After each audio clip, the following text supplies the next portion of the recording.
O Brasil parece ser o país do futuro promissor, mas que não larga o passado. Agora estamos nos aliando a uma ditadura socialista que provocou o maior êxodo de refugiados da história da América Latina. Este é o Visão Libertária, sua fonte de informações descentralizadas e distribuídas. Esse artigo foi escrito por historiador libertário, revisado por Donda e narrado por Coreia com K.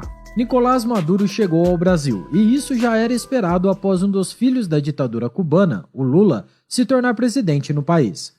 Lula, Maduro, Fernandes, Ortega, Miguel Díaz-Canel e outros socialistas latino-americanos estão todos alinhados em seus planos de tornar a América Latina uma grande União Soviética. O ditador da Venezuela, considerado por diversos órgãos, governos e entidades como um narcotraficante, terrorista e ditador antidemocrático, está impedido de entrar em vários países. O Brasil foi um deles ao longo de 4 anos de Bolsonaro, mas agora o governo federal está em um relacionamento muito amigável com Maduro. Após o ditador da Venezuela chegar ao Brasil, muitos políticos, jornalistas e influenciadores brasileiros lembraram da recompensa que existe pela captura do venezuelano, que é de 15 milhões de dólares. Esse valor seria pago pelo governo americano, que hoje é liderado por um senhor senil que está alinhado com a agenda progressista. É engraçado que até mesmo a Argentina, governada por um socialista e amigo dos camaradas do Foro de São Paulo, Maduro tem evitado visitar. Isso porque ele ficou com medo de ser detido no desembarque. Agora, no entanto, o ditador encontrou uma nova casa, o Brasil, que está a um passo de se tornar mais uma ditadura de terceiro mundo,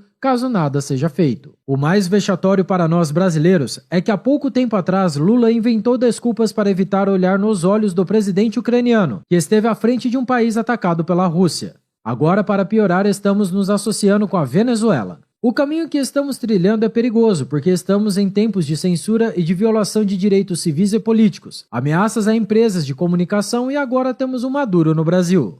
Infelizmente, as coisas ruins estão acontecendo muito rápido. O estreitamento da relação com o governo venezuelano, na verdade, é apenas mais um pequeno passo de um conjunto de acenos a outras ditaduras. Devemos lembrar que há pouco tempo o governo federal abriu o porto do Rio de Janeiro para navios de guerra do Irã, uma ditadura hostil aos países ocidentais e que promove o terrorismo. Além disso, o próprio Lula já acusou o governo ucraniano de ter responsabilidade pela invasão russa de seu território. E não podemos nos esquecer que a ditadura chinesa, acusada de violar direitos humanos e censurar seu próprio povo, se tornou o grande modelo desejado pelo presidente da República. Será que a extrema esquerda brasileira, dita democrática, e os moderadinhos de centro-esquerda continuarão calados a essa relação quase amorosa de Lula com Maduro? Devemos lembrar do que milhões de inocentes da Venezuela passaram com aquele déspota no poder, que se perpetua no governo graças às eleições fraudadas.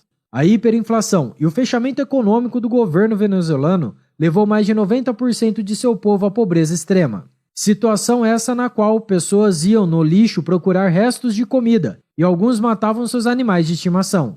Empreender e arrumar emprego se tornou algo raríssimo, e as pessoas sobrevivem lá graças ao mercado negro. Por isso tudo, testemunhamos uma das maiores crises de refugiados vindos da Venezuela a diversos países. O Brasil é um deles. Da mesma forma que na ilha-prisão de Cuba, as regulações, burocracias e instabilidades monetárias impedem a criação de riqueza através de empreendedorismo e do acúmulo de capital, os venezuelanos se tornaram escravos. A triste realidade do nosso vizinho do norte é que a elite hipócrita e milionária sobrevive com produtos importados que são pagos com os dólares do narcotráfico. Mas essa visita de Maduro ao nosso país nos mostrou algo: que o Estado é o inimigo do cidadão comum que trabalha para pagar impostos e sustentar a máquina pública. Isso porque, após a cena deplorável das Forças Armadas brasileiras prestarem continência para um criminoso que é um traficante, nos revela muito do incentivo de um funcionário estatal. Todos os militares estão mais preocupados em manter seu emprego do que defender uma moral ou ética a priori, ou mesmo a Constituição. Sua principal motivação é seguir ordens de seus superiores, independentemente de quem seja o presidente do momento. O que aconteceu bate de frente até mesmo com os supostos defensores da legalidade, alguns deles militares de alta patente.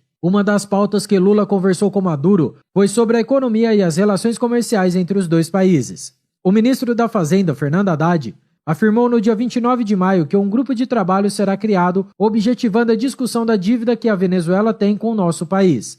Essa dívida que o Estado venezuelano tem com o Brasil é de um valor de US$1 bilhão, devido ao financiamento do BNDES e também para empresas que exportaram para a Venezuela.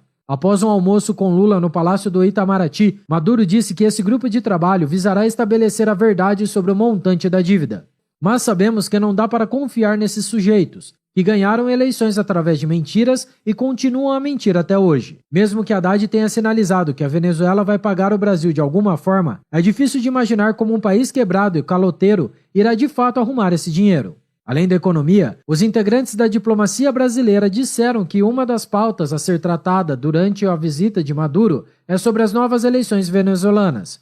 Diversos países estão de olho nas eleições previstas para o mês de maio de 2024, como os Estados Unidos, México e Noruega. Alguns integrantes do governo Lula revelaram que a atual oposição que existe na Venezuela sinalizou que não almeja interromper o mandato do ditador, mas eles estão trabalhando para possibilitar que ocorra uma eleição com condições legítimas para que seja possível diferentes partidos concorrerem, algo que parecia um sonho por lá. Infelizmente, o ditador da Venezuela está no poder desde 2013, quando o antigo ditador socialista Hugo Chávez morreu. E ao longo de seu governo, Maduro vem sendo acusado com frequência de violar direitos humanos, censurar e controlar a imprensa e minar qualquer oposição política. Em 2023, o Brasil atingiu a marca de 100 mil venezuelanos que estão interiorizados no país devido à crise econômica e social que tomou conta da Venezuela. Vários outros países da América do Sul recebem refugiados venezuelanos, como o Equador, o Peru e a Colômbia. E sabemos bem que nenhum socialista de carteirinha faz o trajeto contrário, o de ir morar na Venezuela por vontade própria. Algo que contraria o discurso de que o controle governamental sobre a economia traz bons frutos. Afinal, o maior inimigo dos marxistas e progressistas é a própria realidade.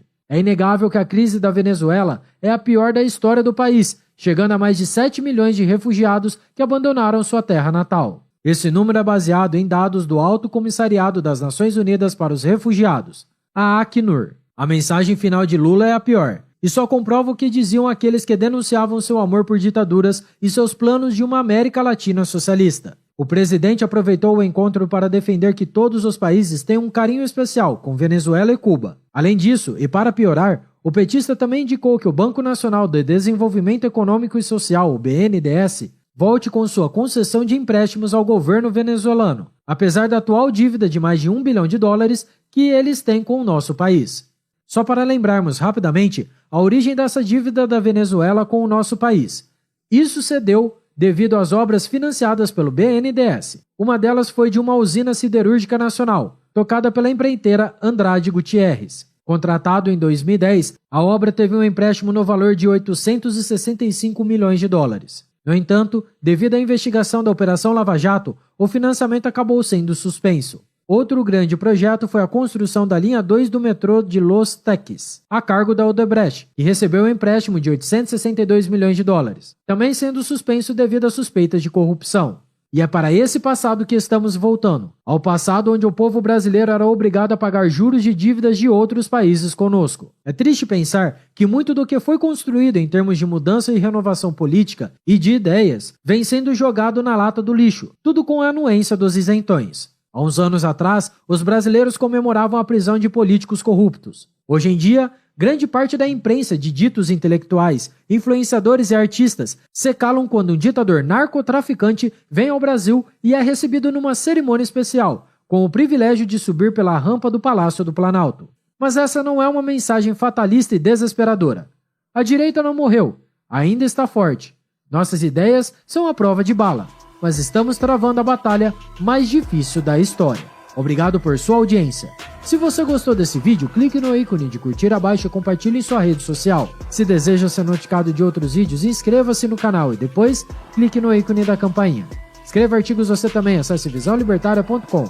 Até a próxima, tchau, obrigado.